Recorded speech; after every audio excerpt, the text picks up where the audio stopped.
All right. So I've got a video. Now it's been up for a couple of years. Hi, how's it going? It's been up for a couple of years. I had to write it down. All-wheel drive slash 4x4 Astro van lift advice. It's got like over 5,000 views. This is going to be all-wheel drive 4x4 Astro van lift advice part 2. The extreme. The extreme. Extreme. Because I took it to another level over here, you know, which I didn't need to do. I'm not telling you should do this. I'm just saying it's what I did. What am I doing? My hands are filthy. I just went ahead and had a check to work, retorque my wheels. I'll get into that in a second. What I had done with this van was I did the Journeys lift. I think it was I don't even know, the 5-inch plus whatever, but they put 3-inch body spacers on top of the 1-inch factory thing that's there. So that's 4 inches. And then I did the re-index torsion keys, cranked that a little bit. And then at the rear, I did their shackles, and of course I did the S10 springs. You guys have been following along, so I'm all over the place. What I did is not likely what a lot of you are going to do, but it's what I did. Personally, I think that lift with what they call the 30-inch tires, if you're somewhere around 30 inches or less, I think you're golden. The 29.7 with the Falcons or whatever, I think that's a good way to go. I don't think you really need anything more than that. I had mine sitting higher than most people who run a 30-inch tire because I like that articulation, and I'm one of those people who actually does take it off the road, and I do things more than just a dirt road whenever I get the chance. But I am not super extreme. There's plenty of people out there, and you see them. And they're breaking axles and all kinds, because they're doing stupid things. I mean, if you are, this is just my opinion. But I mean, if you're regularly on purposefully trying to get one wheel in the air just for a photo op to be cool, it's kind of stupid. I mean, unless you got a vehicle really designed to do it, right? You got a Jeep, big giant tires, 35s plus, whatever. Different story, man. Different vehicle. So I just got into my head that I wanted to do some things. And I was having this issue. It wasn't terrible. I had the 30-inch tires with the old 342 gearing that came with the van. And I was okay. And I pedal to the metal, man. You know, when I'm in this thing on the highway, I'm flying. You know, I'm usually in the 80s. 75 to 85 in that range. Flying. Because out here, the speed limit's 75. You know, in LA around here, it's a little less usually. Well, once you get out of the city, it's 75. It's 85 in a lot of places in the country out here in the West. So, you know, I know a lot of people, you're in places where the speed limit is 65. Does everybody doing 65? Are you the person that does 65 in the far left lane? If you are, you're the jerk that nobody likes. Nobody likes you. Anyhow, I digress. So what I decided to do was I knew that I wanted to change my gearing.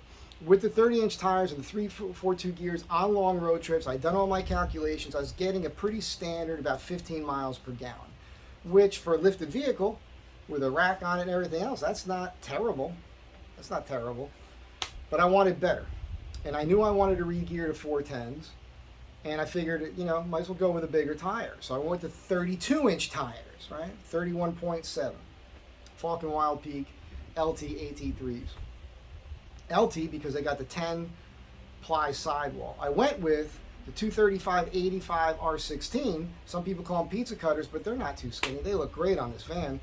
I chose that tire because I have these new goals where I want to, who knows, we'll see, but I do have a goal where I'd like to ship this van to other countries, maybe other continents.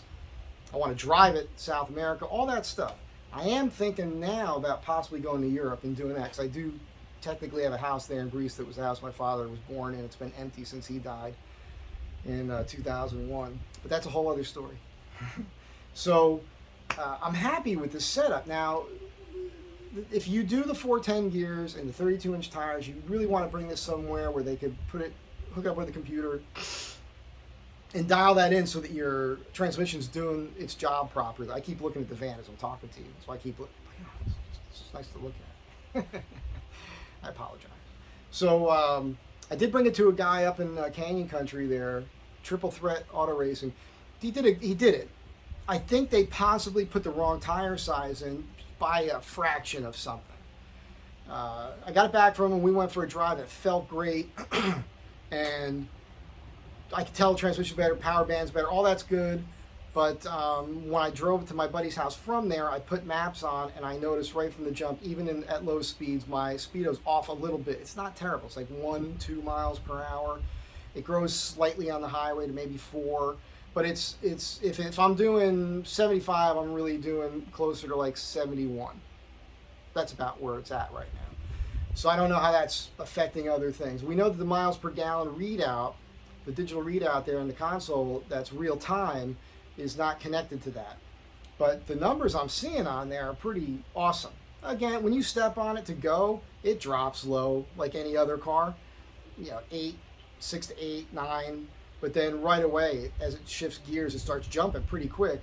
And I've seen some numbers on this thing that are almost incredible, almost too incredible to even state here, to where I don't think people would even believe me. So the only way for me to find out for sure is my next road trip, which will be next weekend. I guess that'll be like the very end of August, a week from now. I'm driving to Arizona, so I will be doing my calculations at that point. I'll fill up the tank. I'll go point to point. Maps will tell me how many miles I'm driving. I'll fill it up, figure how many gallons I put in it. We'll do the math that way, and I'll do that a few times on the trip. But as it is now, I'm seeing some pretty incredible stuff, and I'm very happy. So I think I'm feeling pretty confident that on the highway for sure I'm going to get 20 or more miles per gallon. That's what it's seeming like. And that was my goal, because with the amount of driving I do on the freeway, this is going to pay for itself. I mean, I'll have to drive 30,000 miles for it to pay for itself, but that's what's going to happen. And I probably will do that. I'm going to take you over to the truck and show you some stuff, but first I just want to explain what I just went through with this process that never needed to be done. None of this needed to be done. I'm just crazy. So what I did was I bought the tires, I put them on, I drove it around. That was interesting, 32-inch tires with the 342 gears. And then I went and got the gears put in, the 410s, at Hooper's Rear Ends in Sun Valley. And I just want to say that a little dubious. You guys have been watching the videos. Those of you who follow along who don't seem to miss a video, there's a nice little cluster of you guys, maybe about 100, 150 of you that like to watch the videos. Thank you. Thank you. Maybe I'll put a bikini on for you. Cheer you up a little bit at some point. It seems to work for the ladies on YouTube. So, as I was saying, they did the job. I went over to my buddy's house and put it up on a lift. The whole bottom of the freaking truck is covered in oil. So, or actually I noticed that here first. I went back to them. Front CV axle they pulled out. It was damaged. It's right here. Wasn't planning to show you this, but here it is. So you can see that this is worn pretty badly right here. And so that right there was making it so the seal didn't seal, and so oil was blowing past that. So they went ahead and put another CV axle in that they had laying around. Seemed to solve that problem for now. Then I went to Dave's house, put it up on the lift, jacked up, still oil, but now it's the red stuff, which I did notice when I brought it in for that. And it was the transfer case. And so you guys saw the fiasco with that, right? And it just didn't dawn on me. And nobody else noticed this. Now, this is something that it's very important for you guys who want to do a lift. You have to understand this because you need to address this.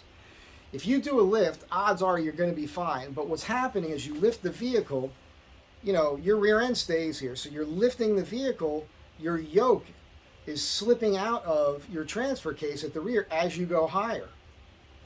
Now, my yoke slipped back, and I was warned about this when I first did it. Somebody said, you're going to need another drive shaft. And I said, well, we'll see. Because everything to me is an experiment. You're seeing what's happening. You see when I do stuff and what the results of that are. Positive, indifferent, or negative. You're seeing it. So can't get more real than this. So when I got it back from the gearing, having the re-gearing done, it didn't jump out at me, but I saw it every single time. I just wasn't, but you could see, go back and look at the last few videos before yesterday, before the drive shaft video, and look up in there and you'll see at the end of the output shaft of the transfer case, there's a shiny piece of metal there that was never there before. It's almost a quarter of an inch. What that means is after they did the gearing, for whatever reason, it shortened things up. Somehow, don't ask me how or why, don't care, already solved it.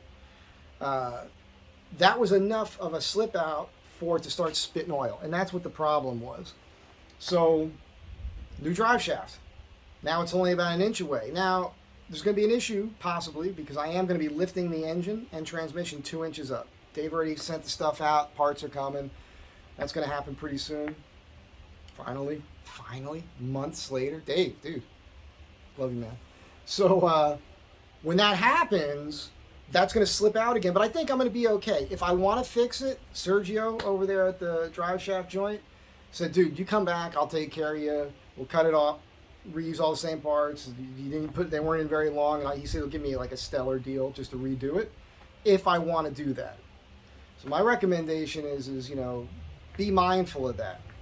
You get your lift where you want it. If that's where it's going to be, then look at that. Go to a drive shaft place and have them do that for you. Make sure they balance it. So that was a problem. Fix that. No more oil spitting out. However, I had this.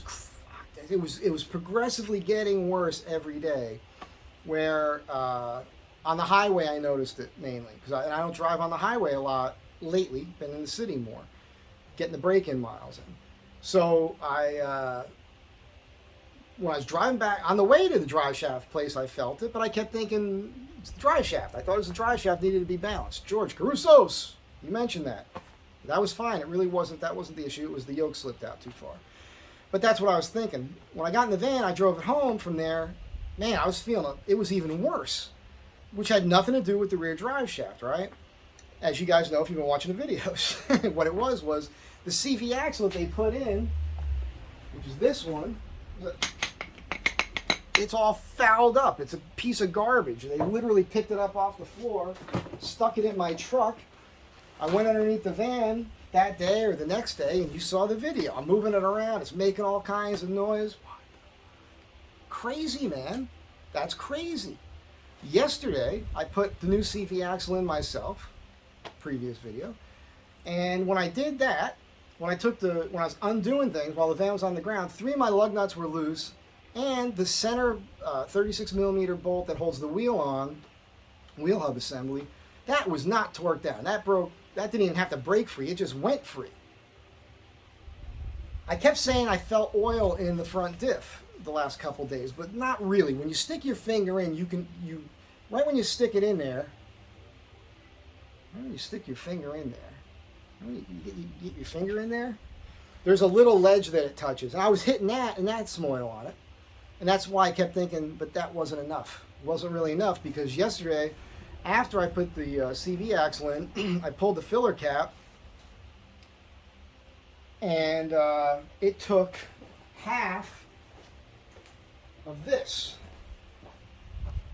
So it wasn't empty, but what this tells me is that when I filled it and brought it back to them, when they put the shitty CV axle in, it didn't leak since that point in time, he didn't put any more fluid in it. It also tells me, the other thing I learned was, he wasn't torquing down, or at least maybe he had the wrong torque spec, but those things were pretty light.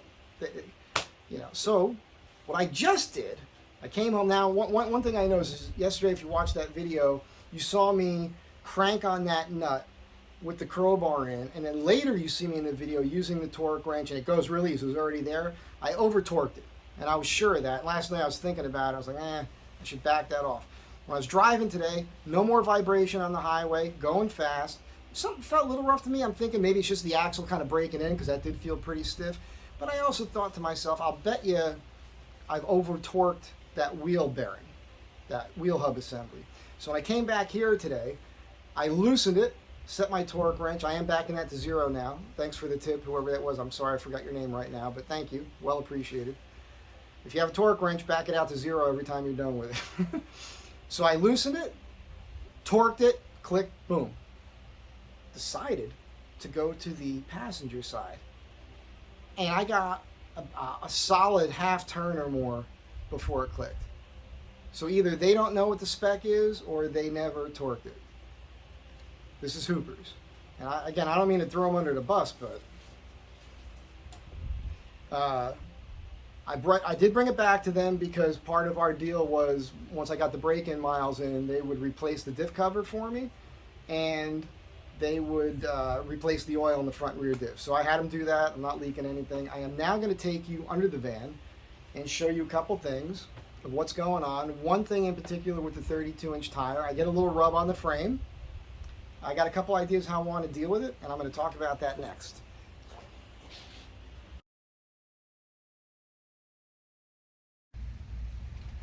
Okay, first things first, look at that rear diff cover. Snazzy, snazzy.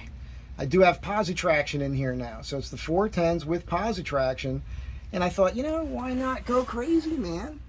Let's just go for it. Now that, they didn't include a bolt long enough for that hanger, so that brake line's hanging there, so I'm gonna have to deal with that. I'll deal with that in a little bit here. That's one thing I want to show you. So this here is the second thing I want to show you, which is the spacing. That's actually about 3/4 of an inch. You probably want about 3/4 to an inch from your seal to your balancer here. So if you've done a lift and you've got a couple inches sticking out here, that is something to be mindful of. You know, a couple inches, I had about 2 inches or more sticking out. I wasn't leaking, but once it went a little bit further, bam, all of a sudden I started getting that leaking. You guys saw it. Quick thing on the ball joint here. You know, the ball joint isn't bad. It's just that the boot tore, so grease will come out of it. You guys tell me, can I just get new boots for that and put them on? I don't mind getting new ball joints, but at this point I'm kind of hemorrhaging money. So if that's an easy fix for now, maybe I'll do that. Let me know. Underneath here, trying to get you that shiny spot. There's a shiny, see that? Just focused on that shiny spot on the frame, dead center. So let's give you a look-see on the other side here. I think it'd be a little easier. Okay. This is a thought as I look at this, all right? I was thinking about notching this, cutting in with the grinder, cutting the wheel in, making sure you get it enough. I'll try to widen that out for you. And then bending a piece of steel, hammering in place, tack welding it, welding that. I'm also thinking, and this is the kooky thing, what if I came in with a hole saw? It looks to me like a 2-inch hole saw would be plenty. Went in here on an angle, cut right into that, and then hammered all the way around that circle to make like a dimple die for strength. There's plenty of holes in this frame. Looks like I'm getting a little rub up there, but that's this thing. I just got to solve this. It's not the end of the world. Super pro camera work. It's just that hurts you a little bit on your turning radius. And so if you're on switchbacks out in the middle of nowhere, that's a thing. A regular driving, it's not such a big deal. And I didn't notice when I put them on. I'm not too worried about it. I really feel like it's 1/8 steel. I know it sounds hokey. You've seen what I did with the body already. But I am kind of thinking like maybe I should just take a maul and whack on it. I don't think that's going to hurt anything. But for those of you who are more knowledgeable about this sort of thing, let me know. If you're just coming at it from a worrisome point of view, don't need to hear it. Everything's going to be fine. Don't you worry. I'll prove it to you. And that's it for now. You guys have a great day. All-wheel drive, 4x4, Astro van lift advice, part 2, extreme.